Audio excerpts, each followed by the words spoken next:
Est-ce que tu as là-dedans un petit peu sucré, moyen sucré, beaucoup sucré? Parce qu'aujourd'hui, on te fait un grand classique de la cuisine de la cabane à sucre, des grands-pères au sirop d'érable, et c'est juste fou!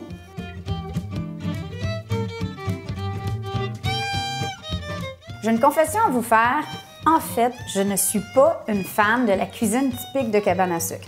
En général, il faut un peu me forcer ou me tordre le bras ou m'amener dans une cabane à sucre qui est un peu plus fancy, qui diffère du menu typique parce que moi, me taper dans un après-midi du jambon, une omelette soufflée, des fèves au lard, des oreilles de Christ, des crêpes, des crotons, des grands-pères au sirop d'érable, la tarte au sucre, ben je m'excuse, mais c'est une indigestion garantie.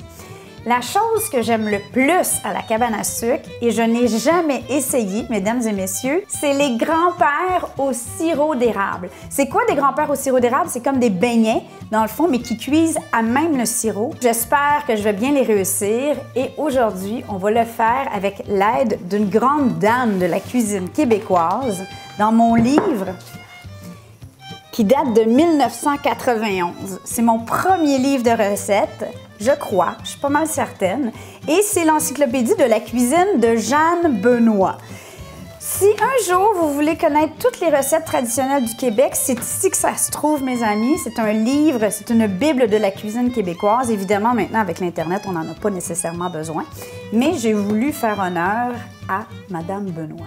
Sa recette de grand-père au sirop d'érable, écoutez, j'en viens pas comment que c'est simple. On l'a fait ensemble pour la première fois dans mon cas, mais en fait, ça semble très difficile à manquer. On a besoin de quelques ingrédients qui sont très simples et très faciles à obtenir, que vous avez probablement déjà chez vous.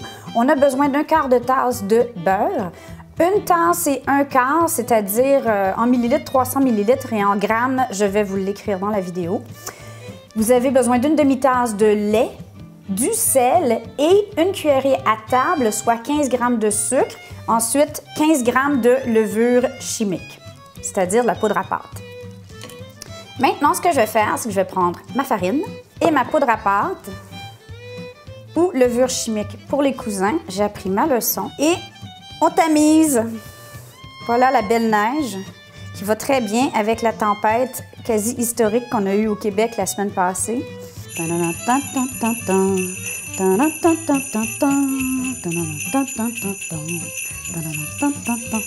On est un peu frustrés parce qu'on a manqué notre Noël cette année au Mexique. Je sais, on se plaint la bouche pleine, mais on le dit. C'est la dernière fois qu'on fête le Noël dans un pays chaud. On s'ennuyait de notre neige. À ça, je vais ajouter mon sucre roux, une bonne pincée de sel et mon cube de beurre froid.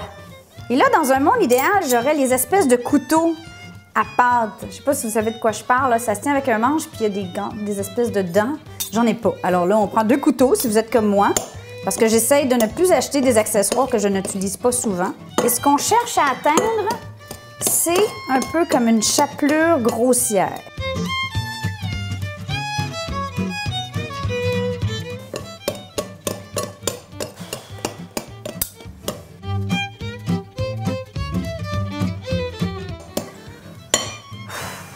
Bon, on va prendre une petite pause. Je vais en profiter pour vous parler de ma minute d'humilité.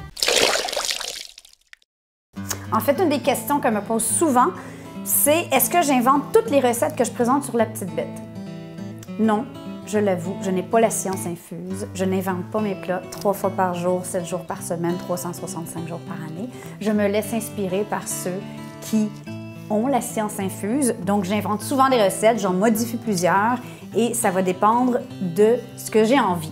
Par contre, dans le cas d'un classique comme les grands-pères au sirop d'érable, je donne tout le crédit à Madame Jeanne Benoît. Maintenant, je vais faire un puits avec mes doigts et je vais déposer le lait dans mon puits de farine et je vais combiner, un peu comme quand on fait des pâtes. Hey, le plongeur, on pourrait attendre qu'on aille finir la vidéo avant de faire la vaisselle. Je vous ai peut-être jamais dit, mais mon chéri, il est un peu OCD. C'est quoi OCD? C'est Obsessive Compulsive Disorder. Il s'est corrigé quand même depuis les enfants, mais jadis, ça lui causait beaucoup d'anxiété quand il y avait des traîneries dans la maison ou de la vaisselle dans le lavabo. Ça le fatigue encore, mais bon, il a appris à vivre un petit peu plus avec. Et voilà, ça fait une boule de pâte, un peu comme une pâte à tarte presque. En fait, savez-vous quoi? Madame Benoît a 3 recettes de grand-père. Les grands-pères du lac Saint-Jean, qui, dans le fond, ne cuisent pas dans le sirop d'érable, ils cuisent dans du lait aigre, qui est vraiment typique du Saguenay. En fait, c'est comme du lait caillé. Je sais que ça sonne dégueu, mais en fait, c'est très bon. Il y en a au caramel et il y en a au bleuet. Des grands-pères au caramel. Là, vous voyez que j'ai vraiment pas une voix juste pour chanter. Grand-père au caramel! Je savais même pas que ça existait. Bon, ben, la semaine prochaine, sur la petite bête, on fait des grands-pères au caramel. Non, c'est pas vrai, parce que la semaine prochaine, c'est mon anniversaire! Et j'ai un spécial qui sera pas à l'érable. Alors, pour ceux qui trouvent que le sirop d'érable, c'est trop cher, vous allez être heureux. C'est officiellement la fin. Dans quoi vont cuire ces grands-pères ou ces beignets? Dans un mélange de sirop et d'eau. Donc, dans une cocotte, à fond, pas trop épais, je vais verser 300 ml de sirop d'érable pour 500 ml d'eau. Et on les combine tout simplement. Donc, ça fait un bouillon à l'érable. Pendant que j'amène mon sirop à ébullition, je vais préparer, parce que mon but, c'est de ne pas les déposer, ou bien vous pouvez le faire quand ça va être à ébullition, mais environ la grosseur d'une cuillerée à table. Ploup! Ça n'a pas besoin d'être égal. Les enfants vont capoter. Ouh! En fait, je pense qu'ils n'ont jamais mangé de grand-père au sirop d'érable, ce qui est criminel. Hey, ça va faire beaucoup de grand-père, hein? C'est presque comme dans notre famille, les enfants ont 4 grands-pères, vu que nos parents sont tous les 2 divorcés.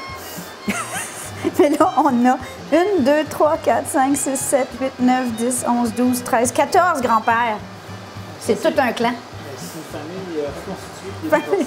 Famille reconstituée, divorcée.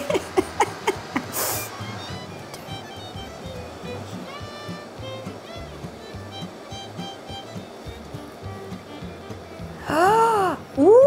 Bye bye, les papis! On couvre, on réduit le feu, on n'ouvre surtout pas le couvercle, selon Madame Benoît, et on laisse mijoter 15 minutes. OK. Bon là, chérie, fais gaffe. Oh! Alors voilà, c'est ce que ça donne. Pourquoi ils appellent ça des grands-pères? Écoute, j'ai aucune idée parce qu'ils sont tous fripés. Oh, c'est pas gentil, ça! Je sais pas pourquoi. Là, ce qui manque à mon bonheur, je suis vraiment triste, en fait, parce qu'on est allé à l'épicerie ce matin. C'est de la crème glacée à la vanille. Ça serait encore mieux. Mais on n'en a pas, on n'en a pas.